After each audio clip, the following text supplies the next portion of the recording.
something you wish you could spend more time on? Clearly, ASMR. I wish I could spend more time watching ASMR. I wish I could spend more time making ASMR content. Um, it's really like, I've been into ASMR since before I knew what it was, since I was a little kid, and I didn't even know how to describe it. And for me, ASMR is as close as I can get to meditating. I've tried traditional meditation. It does not work for me. It makes me worse. And sometimes people with trauma can't traditionally meditate. It's a thing. Anyways,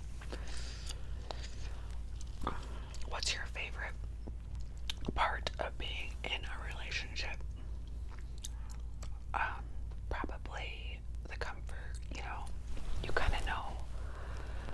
I can't even say that because I've been in being in my current relationship. I can't say all my relationships have been comforting. Being in like a solid relationship is comforting. You know what like each day is gonna bring for the most part, If money didn't exist, where would you travel to? The dog snoring. I've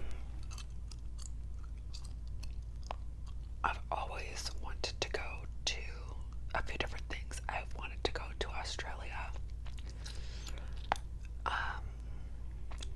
That's, I don't know, a 20-some hour flight. So, I don't know when, now I have a small baby again, so I'm pushing that one out. I would want to go, Hawaii is still on my bucket list. We were supposed to go for my sister's wedding. It was supposed to be 2020 Hawaii, and then it was supposed to be 2021 Hawaii, but because of COVID, 2020 was not gonna happen, and then even 2021, it's an island and the restrictions are tighter there, so it just was not gonna work out. So we did San Diego. So that's still on my bucket list. I would love to do a Alaskan cruise, like not super cold, not warm. I don't think there is a warm option, but something where I could still see, ice and snow, but and wildlife, but not freeze my butt off.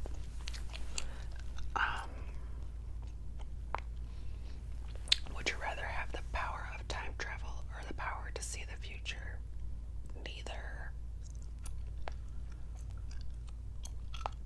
I don't know. I wouldn't want to mess with either of those things, to be honest.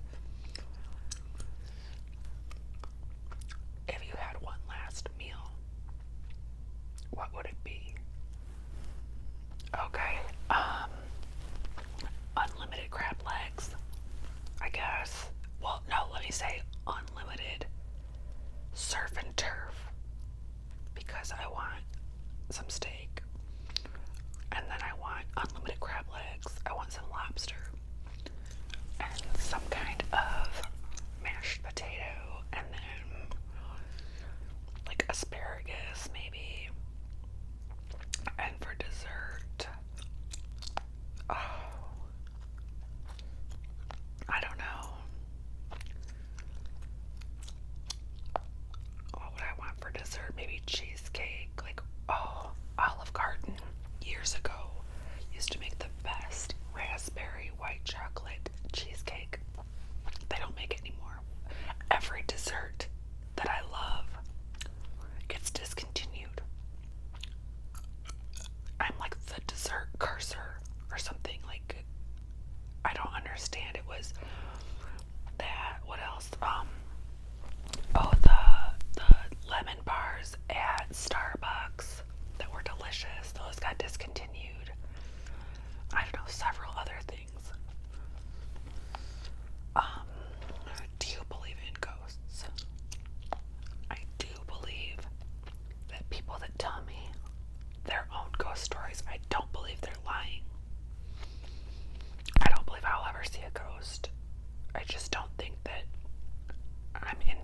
that stuff. Um, but just because I haven't, and I don't think I will, I don't think that other people are full of shit. You know, I think they have seen something. I don't know.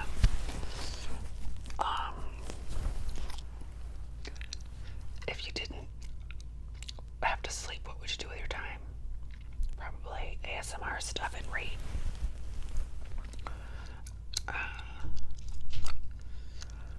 What was the best or worst advice you were given? Most of the good advice I was given was through like AA, to be honest. Like, take things one day at a time. And it has nothing to do, like these days, it has nothing to do with urges to drink or anything. It's just, like, just say, like, with the baby, you know, sometimes he's having a really rough day. And if you think about how hard that's going to be, if he's like that again tomorrow and the next day and the next day, you will get overwhelmed. So just get through the next, you know, they always say get through the next 24 hours or shrink it down if you have to, like shrink it down to an hour. Just get through this hour. And try not to keep thinking about a whole lifetime of, you know, not drinking, or a whole week of a baby being sick or whatever, you know. Alright. I'm trying to think of if I've ever had like horrible advice, and I'm sure I have. Oh, I'm sure I have. I've probably given horrible advice too, you know.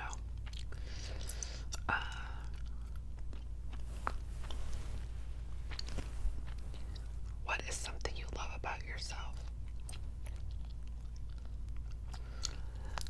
I guess I love that as I get older, I'm just, there's just something about getting older that is liberating. It's almost like as you get older, you get younger. I don't know how to explain it.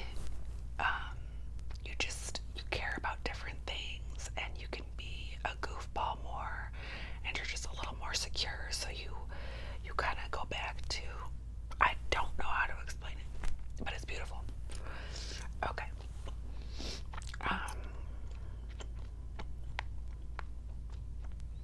If you found out in 1 year you'd die, what would you change about your lifestyle? I don't know if I'm gonna die in a year.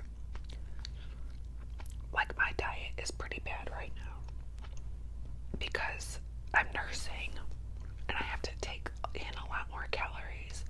So, like, if I wasn't doing that right now, I'd be like, oh, I totally eat worse. But I'm eating pretty much, oh, the dog's having a nightmare. Gotta shake him out of it. I'd probably spend dumb money on dumb stuff, you know. I don't know. Then I wouldn't be leaving that money. I don't know. I don't want to think about that. People with health anxiety should not think about stuff like that.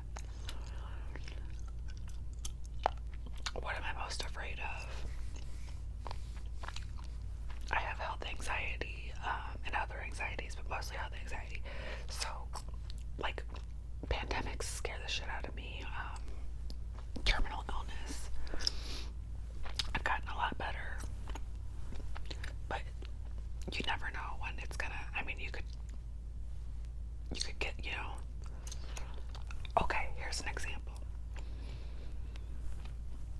My living room has a baby gate around it, and I've had several near-death experiences trying to walk over or climb over the baby gate. But nothing like what happened the end of last week. I had something in my hands and I'm just like hopping over it, and my foot caught on it, and I fell, not just stumbled like I usually just stumble. No, I fell like I could not stop the fall, and I have so many bruises from it, and I hit my head on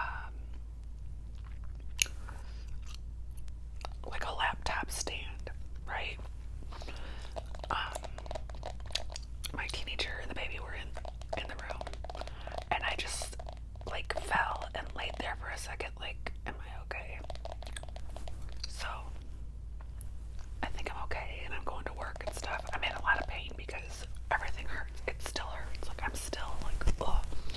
Anyways, I'm telling my client about it, and they're like, oh, you need to be really careful because I know somebody that something similar happened and they had bleeding on the brain.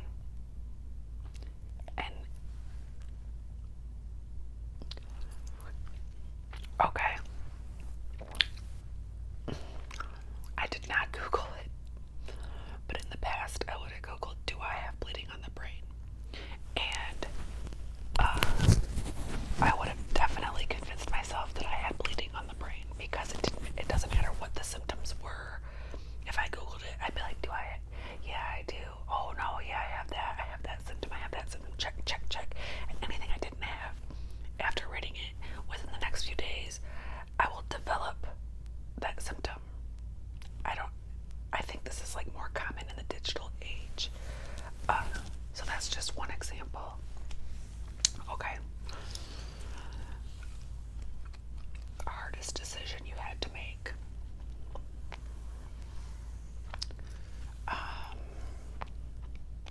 God, I don't know. I'm indecisive anyways. I really don't know what that one would be right now. One that I'm in the middle, a hard decision that I'm trying to make right now is purchasing a home.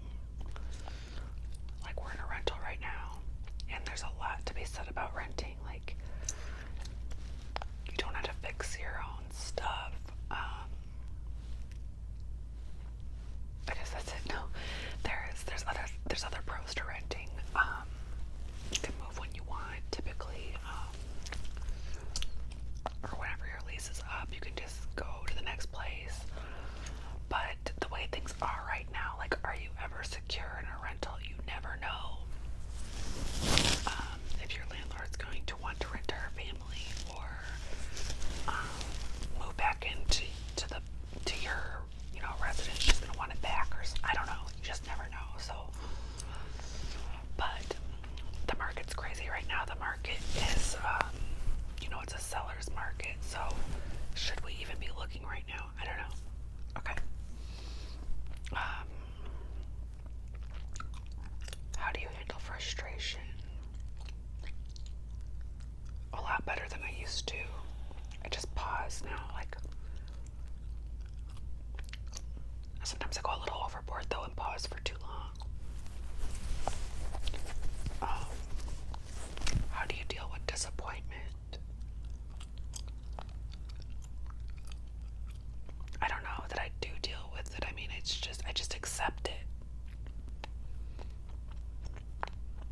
What triggers me to cry? I don't know. I have a lot of happy tears sometimes just from watching the baby do stuff.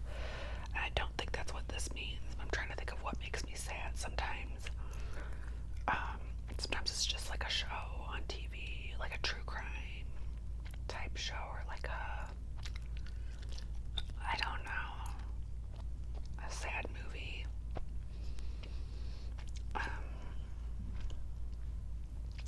What are you most grateful for?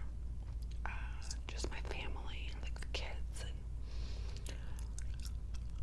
who do you rely on for support? So, my fiance and my mom and my friends and my sponsor. I have a pretty good network for support. Everybody has, I go to one person for one thing and one person to another thing. But I will say that, like, in the past, I would go looking for support until I heard what I wanted to hear. And that's not what I do anymore. Like, if I need support, I think if it's something that it's really like weighing on me, the best support you can get is probably from a mentor or like a sponsor, because you want